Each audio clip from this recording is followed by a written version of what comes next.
ಇವತ್ತು ನಾವು ಸಿಂಪಲ್ ಆಗಿರುವಂತಹ ಬೀಟ್ರೂಟ್ ಪಲ್ಯನ ಮಾಡ್ತಾಯಿದ್ದೀವಿ.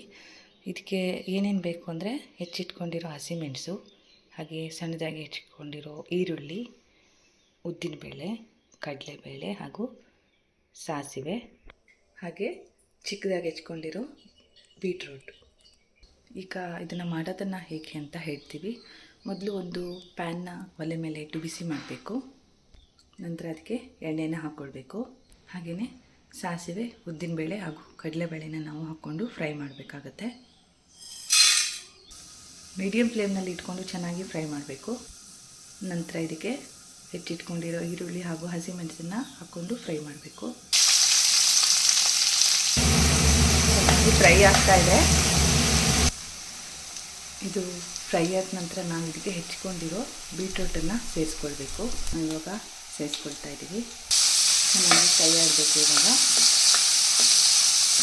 ಸ್ವಲ್ಪ ಹೊತ್ತಿನ ನಂತರ ನಾವು ಉಪ್ಪನ್ನು ಸೇರಿಸ್ಕೊಳ್ಬೇಕು. ಬೀಟ್ರೂಟ್ ಬೇಯುವಾಗಲೇ ನಾವು ಸ್ವಲ್ಪ ಉಪ್ಪನ್ನು ಹಾಕಿದ್ವಿ, ಬೇಗ ಬೇಯಲಿ ಅಂತ. ಉಪ್ಪನ್ನು ಸೇರಿಸಿದ್ದಾಗಿದೆ. ಇವಾಗ ಲಿಂಬೆ ಹಣ್ಣನ್ನು ನಾವು ಸೇರಿಸ್ಕೊಳ್ಬೇಕು. ಆವಾಗ ಪದಾರ್ಥಗಳನ್ನು ತೋರಿಸಬೇಕು, ಕಾಯಿ ತೋರಿಸಿರಲಿಲ್ಲ, ಸಾರಿ. ಇವಾಗ ನಾವು ಕಾಯಿನ ಸೇರಿಸ್ಕೊಂಡು ಚೆನ್ನಾಗಿ ಕೈ ಆಡಬೇಕು.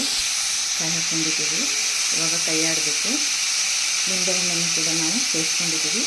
ನೋಡಿ, ಚೆನ್ನಾಗಿ ಕೈ ಆಡಬೇಕು ಒಂದು 2 ನಿಮಿಷ. ನೋಡಿ, ಫೈನಲಿ ನಮ್ಮ ದಿಢೀರ್ ಬೀಟ್ರೂಟ್ ಪಲ್ಯ ರೆಡಿ. Thank you. ನಮ್ಮ ಚಾನಲ್ನ ಸಬ್ಸ್ಕ್ರೈಬ್ ಮಾಡಿ, ಲೈಕ್ ಮಾಡಿ ಹಾಗೂ ಶೇರ್ ಮಾಡಿ.